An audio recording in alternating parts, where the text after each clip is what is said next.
I'm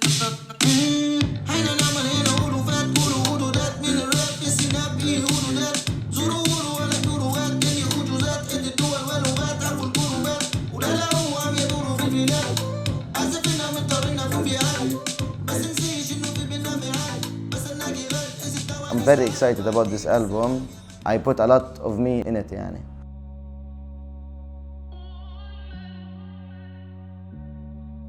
It's about last year.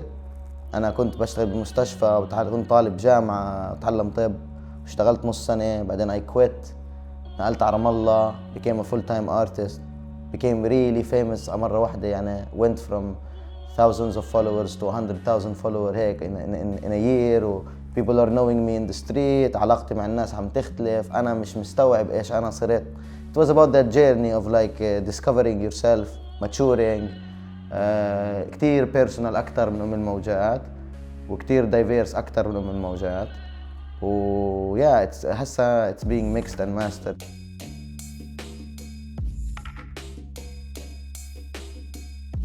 أنا بحب أعبر بشكل عام يعني مش مهم عن إيش إنه خلص this is my way of dealing with things يعني بسجل وبكتب من زمان يعني قبل الهيب هوب قبل الراب كنت أكتب مواضيع تعبير وكذا.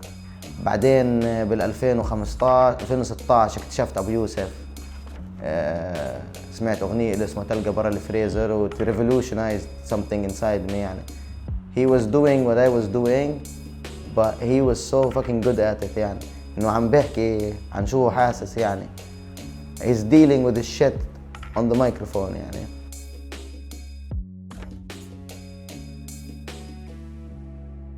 اغنيه ريتالين كمثال كانت اغنيتي المفضله في الالبوم بس ولا مره فكرت انه الناس راح يحبوها ريتالين لانها كانت كانت غريبه فيها فيرس هيك سبوكن وورد شوي لمحراك.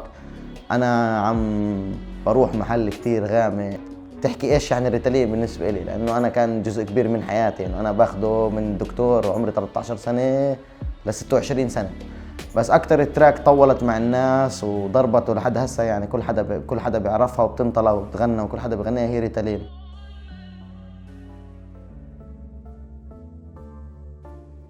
هاي التراك عملتها بعد ما شاركت بالبي ام اكس اللي هو البالستاين ميوزك اكسبو في رام الله. البي ام اكس كان كتير فرصة كبيرة إلي يعني وقتها انه تعرف بيجيبوا برودوسرز وريكورد ليبلز وبوكينج ايجنتس من كل العالم وبيجوا بيجمعونا بفلسطين وبنعرض وهيك وكنت لساتني شوي نايف يعني انه جاي انه موسيقتي كتير حلوة. عندي ملان جمهور هسا I'm gonna do a great show and it's gonna open doors for me. بس اللي استوعبته هناك انه هدول الناس اللي من برا بدهم حدا مخيم وتعرف واحتلال something exotic and something cliché يعني تعرف the same old thing that's happening forever. انا من طبقة متوسطة بعمان امي محامية وابوي مهندس. مشاكلي مع نفسي اغلبها يعني انه انا was a ritalin kid من انا صغير ADHD وهيك رحلة بحث عن الذات وهيك مشاكل بيني وبين حالي يعني وضعي الاقتصادي منيح مش غني مش فقير. what's important and people and أهم شيء الناس اللي الجمهور اللي قدامي they feel it and they know it في كتير منهم. this song was about إنه أنا الوسط ابن الوسط و I am the fucking majority يعني. رواق الواضع كاسة مرامية صالحنا علي بابا وكل الحرامية شابك لوك زلاري وسايق عربية طنش طول الوقت. أنا مستقل 100%. أنا بسجل عندي بالغرفة بالبيت لحد هسه يعني أنا بشتغل مينلي مع 3 برودوسرز اللي هم محمد بيطار اللي هو موجود في دبي فلسطيني من غزة عايش في دبي. مع بدر عازم اللي هو فلسطيني عايش في 48 في الداخل ودمار اللي هو أسامة عباس اللي هو كان بالأردن بس بلش أشتغل معاه لما صار بلاتفيا. طريقة الشغل هي إنه بيبعتوا لي بيت الهيكل تبع البيت يعني وبسجل عليه وببعت لهم and then we develop it يعني وكل حدا فيهم له جوه الخاص وهيك وهذا الاشي بيسمح لي انه تكون الموسيقى تاعتي دايفيرس اكتر. انا بالعادة بشتغل على الموسيقى اللي انه اللي بحبها بغض النظر عن ايش هي يعني. وبالالبوم الجاي كتير هذا الاشي واضح يعني، it's very very very diverse. انا مش كتير هيب هوب هاد يعني، كنت اسمع امينيم وهاي الاشياء اللي كانت اكسس يعني، كنت اسمع امينيم كتير، بس كنت اسمع بانك وكنت اسمع ميتال وكنت اسمع بوب ديلن وكل هدول الشغلات.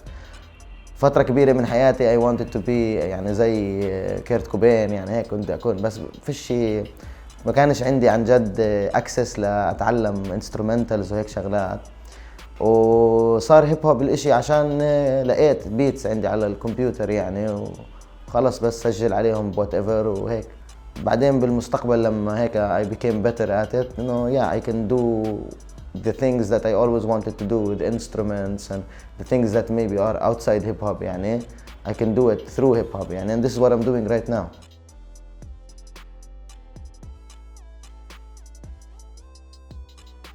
الالبوم كان تشبيه بتعرف بنوح، قصه نوح. مش راح احشر حالي بالقوانين تبعت الهيب هوب سين وهاي السب كلتشر اللي كتير صغير. I wanted to have a revolution على الاشي الموجود. الالبوم الجاي is about بعد ما تغرق كل شيء هسا انت طيب شو بدك تساوي. انا بكتب وبعمل ميلوديز كله هيك من من حالي يعني، بكتب وبسجل وهيك، مش اني بكتب بعدين بسجل. Autotune allows me to try things that I cannot try لحالي يعني، او at least بمرحلة معينة where I was not comfortable مع قلة المعلومات اللي عندي.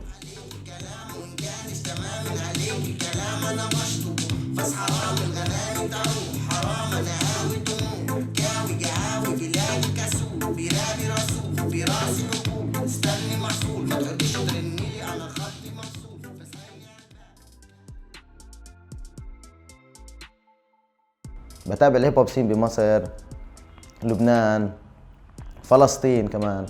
صار في اهتمام بموضوع من الناس اللي بده يعملوا مصاري من الاشي، صار في listeners، صار في ستريمز، صار في اودينس كبير، صار في انفلونس عليك على المجتمع بشكل معين يعني، انه it became something يعني something bigger than the scene, the small bubbles that we had before يعني.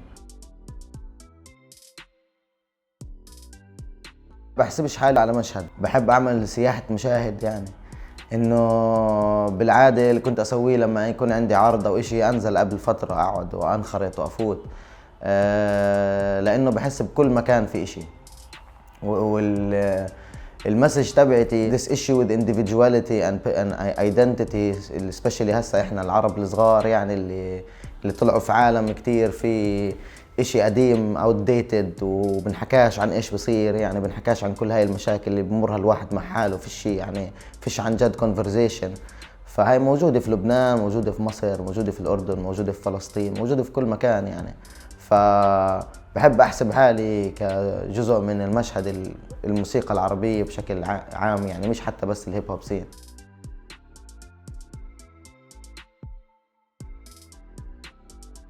صراحة حالياً I am interested in producers يعني، كتير حاب أشتغل مع مولوتوف مثلاً، كتير حاب أشتغل مع الناظر أكتر، كتير حابب أشتغل مع هدول البرودوسرز اللي تعرف اللي عم بيعملوا إشي بالبرودكشن، عم بيكون في لهم الايدنتيتي تبعتهم.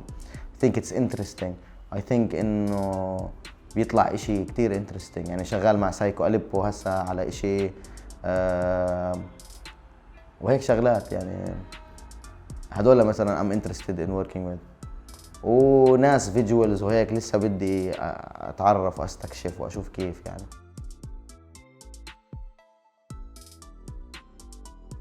بحس رام الله يعني بدراغون بول زي بتعرف بجوكو مش بيطلع على كوكب صغير هيك جاذبيته كتير قوية عشان يتدرب، رام الله هيك يعني، إن مدينة صغيرة جدار حواليها احتلال، ضغط ضغط ضغط ضغط ضغط ضغط بس يعني you can make music there. It's healthy, the scene there is healthy، ملان opportunities، ملان things to challenge، ملان things to do، ملان things to do for the first time يعني. الناس they're unique، they're doing different things.